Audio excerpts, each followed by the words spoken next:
The Jerusalem Bible, Genesis 37. But Jacob settled in the land where his father had stayed, the land of Canaan. This is the story of Joseph. Joseph was 17 years old. As he was young, he was shepherding the flock with his brothers, with the sons of his father's wives, Bilhah and Zilpah. And Joseph brought his father bad reports about them. Jacob loved Joseph more than all his other sons, for he was the son of his old age, and he had decorated a tunic made for him. But his brothers, seeing how much more his father loved him than all his other sons, came to hate him so much that they could not say a civil word to him. Now Joseph had a dream, and he repeated it to his brothers, who then hated him more than ever. "Listen," he said, "to the dream I had. We were binding sheaves in the field, when my sheaf suddenly rose and stood upright, and then your sheaves gathered round and bowed to my sheaf." "So you want to be king over us?" his brothers retorted. "You want to lord it over us?" And they hated him even more on account of his dreams and what he said. He had another dream, which he recounted to his brothers. "Look, I have had another dream," he said. "There were the sun and the moon and 11 stars bowing down to me." He told his father and brothers, and his father scolded him. "A fine dream to have," he said to him. "Are all of us then, myself, your mother, and your brothers, to come and bow to the ground before you?" His brothers held it against him, but his father pondered the matter. His brothers went to pasture the father's flock at Shechem. Then Israel said to Joseph, "Your brothers are with the flock at Shechem, aren't they? Come, I'm going to send you to them." "I'm ready," he replied. He said to him, "Go and see how your brothers in the flock are doing, and bring me word." He sent him from the valley of Hebron, and Joseph arrived at Shechem. A man found him wandering in the countryside and asked him, "What are you looking for?" "I'm looking for my brothers," he replied. "Please tell me where they are pasturing their flock." The man answered, "They have moved on from here. Indeed, I heard them say, 'Let us go to Dothan.'" So Joseph went after his brothers and found them at Dothan. They saw him in the distance, and before he reached them, they made a plot to kill him. "Here comes that dreamer," they said to one another. "Come on, let's kill him now and throw him down one of the storage wells. We can say that some wild animal has devoured him. Then we shall see what becomes of his dreams." But Reuben heard, and he saved him from their clutches. "We must not take his life," he said. "Shed no blood," said Reuben to them. "Throw him down that well out in the desert, but do not kill him yourselves," intending to save him from them and to restore him to his father. So when Joseph reached his brothers, they pulled off his tunic and decorated tunic which he was wearing, and catching hold of him, threw him into the well. The well was empty, with no water in it. Then they sat down to eat. Looking up, they saw a group of Ishmaelites who were going down from Gilead, their camels laden with gum, tagarak, balsam, and resin, which they were taking to Egypt. Then Judah said to his brothers, "What do we gain by killing our brother and coming up his blood? Come, let us sell him to the Ishmaelites. Then we shall not have laid hands on him ourselves. After all, he is our brother and our own flesh." His brothers agreed. Now some Midianite merchants were passing by, and they pulled Joseph out of the well. They sold Joseph to the Ishmaelites for 20 shekels of silver, and these men took him to Egypt. When Reuben went back to the well, there was no sign of Joseph. Tearing his clothes, he went back to his brothers. "The boy is gone," he said. "What am I going to do?" They took Joseph's tunic, slaughtering a goat, dipped the tunic in it, in the blood. Then they sent off the decorated tunic and had taken it to their father with the message, "This is what we have found. Do you recognize it as your son's tunic or not?" He recognized it and cried, "My son's tunic! A wild animal has devoured him. Joseph has been torn to pieces." Tearing his clothes and putting sackcloth round his waist, Jacob mourned his son for many days. All his sons and daughters tried to comfort him, but he refused to be comforted. "No," he said, "I will go down to Sheol in mourning and join my son." Thus his father wept for him. Meanwhile, the Midianites had sold him in Egypt to Potiphar, one of Pharaoh's officials and commander of the guard. The Jerusalem Bible, Genesis 38. It happened about that time that Judah left his brothers to go down and settle with a certain Adulamite named Hira. There Judah saw the daughter of a Canaanite called Shua. He made her his wife and slept with her. She conceived and gave birth to a son whom he named She conceived again and gave birth to a son whom she named Onan. Yet again she gave birth to a son whom she named Shelah. She was at Jezeb when she gave birth to him. Judah took a wife for his son and her name was Tamar. But Judah's firstborn, offended Yahweh, and Yahweh killed him.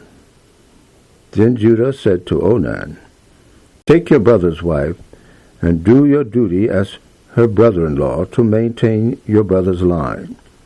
But Onan, knowing that the line would not count as his, spilt his seed on the ground every time he slept with his brother's wife, to avoid providing offspring for his brother. What he did was offensive to Yahweh, who killed him too.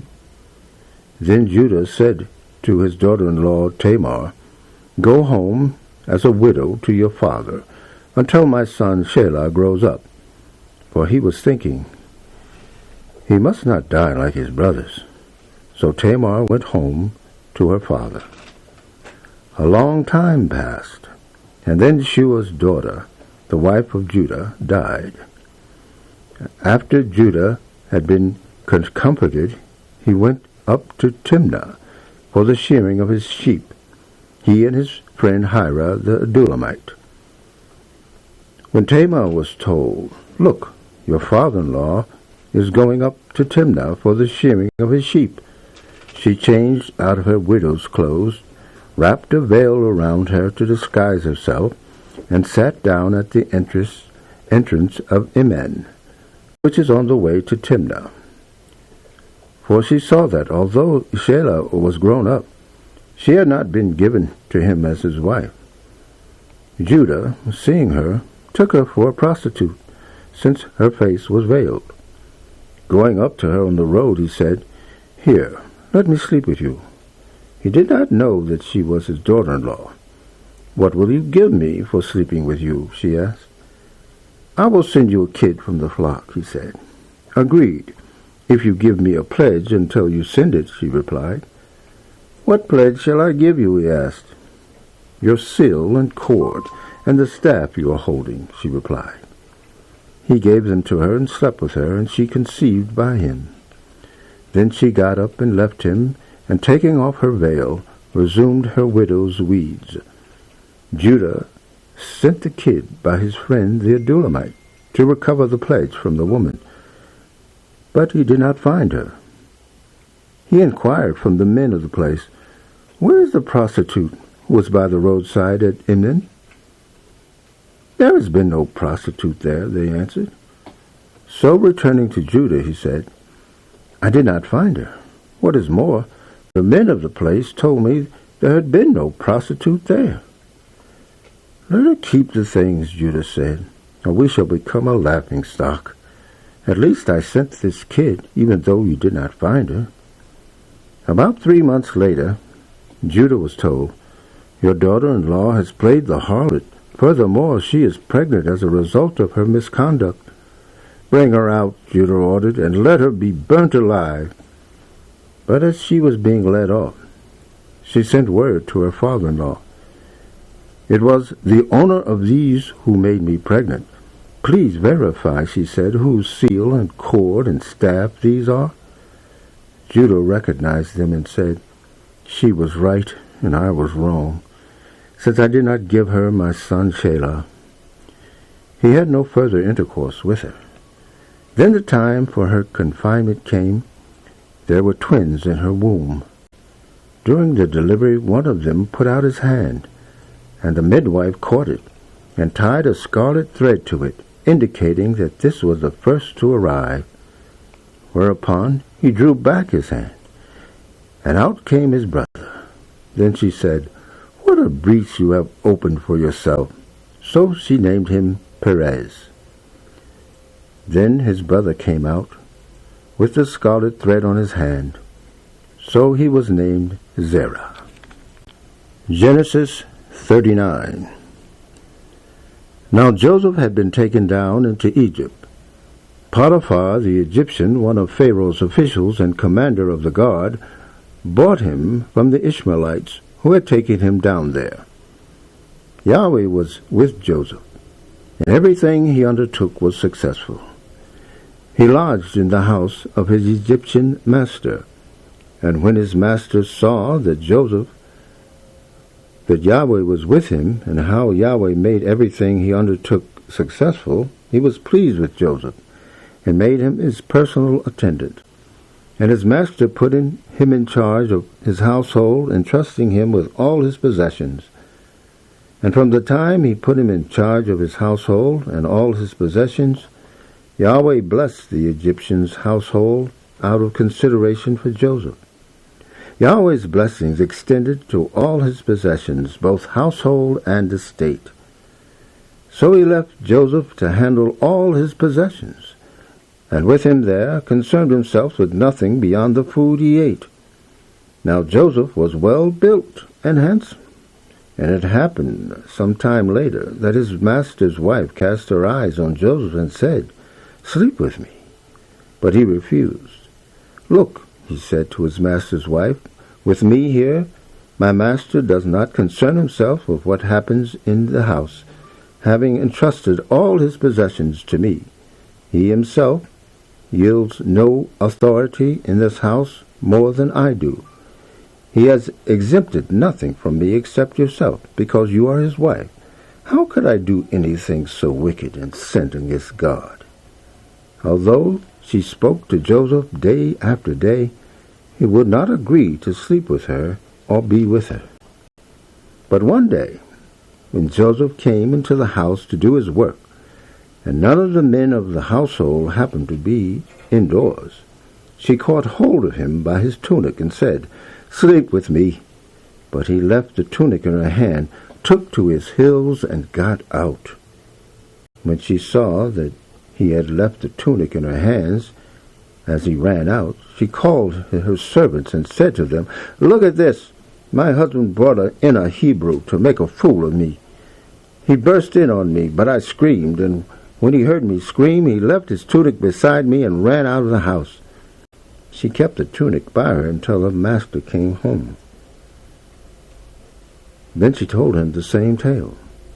The Hebrew slave you brought to us burst in on me to make a fool of me, but when I screamed, he left his tunic beside me and ran out.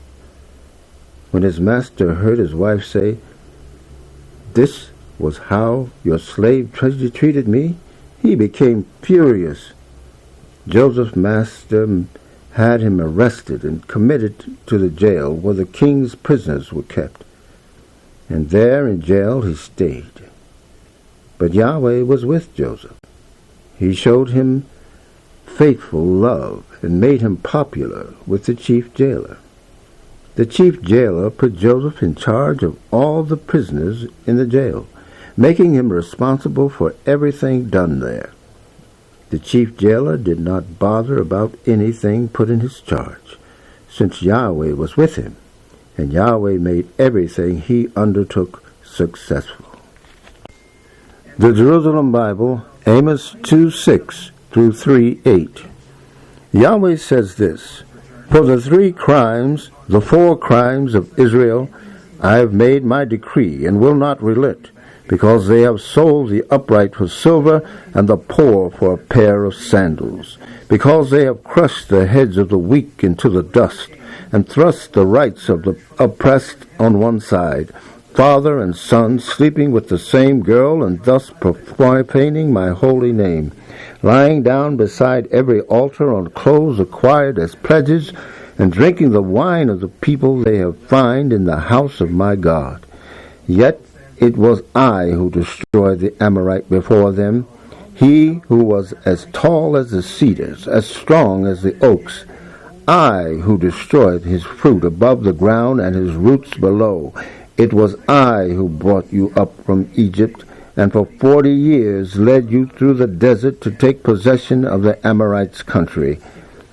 I who raised up prophets from your sons and Nazarites from your young men. Israelites, is this not true? Declares Yahweh. But you have made a Nazarite drink wine, and given orders to the prophets, do not prophesy. Very well, like a cart overloaded with sheaves, I will crush you where you stand. Flight will be cut off for the swift. The strong will have no chance to exert his strength, nor the warrior be able to save his life. The archer will not stand his ground. The swift of foot will not escape, nor will the horseman save his life. Even the bravest of warriors will jettison his arms and run away that day, declares Yahweh. Chapter 3. Listen, Israelites, to this prophecy which Yahweh pronounces against you, against the whole family which I brought up from Egypt. You alone have I intimately known of all the families of earth. This is why I shall punish you for all your wrongdoings. Do 2 people travel together unless they have agreed to do so? Does a lion roar in the forest if it has no prey? Does a young lion growl in his lair if he has caught nothing? Does a bird fall on the ground in a net unless a trap has been set for it? Will the net spring up from the ground without catching something? Does a trumpet sound in the city without the person being alarmed? Does misfortune come to a city if Yahweh has not caused it? No, indeed. Lord Yahweh does nothing without revealing his secret to his servants the prophets. The lion roars. Who is not afraid? Lord Yahweh has spoken. Who will not prophesy? The Jerusalem Bible, Acts 7:9 through 16. The patriarchs were jealous of Joseph and sold him into slavery in Egypt, but God was with him and rescued him from all his miseries by making him so wise that he won the favor of Pharaoh, king of Egypt, who made him governor of Egypt and put him in charge of his household. Then a famine set in that caused much suffering throughout Egypt and Canaan, and our ancestors could find nothing to eat. When Jacob heard that there were supplies in Egypt, he sent our ancestors there on a first visit. And on the second, Joseph made himself known to his brothers, and Pharaoh came to know his origin. Joseph then sent for his father Jacob and his whole family, a total of 75 people.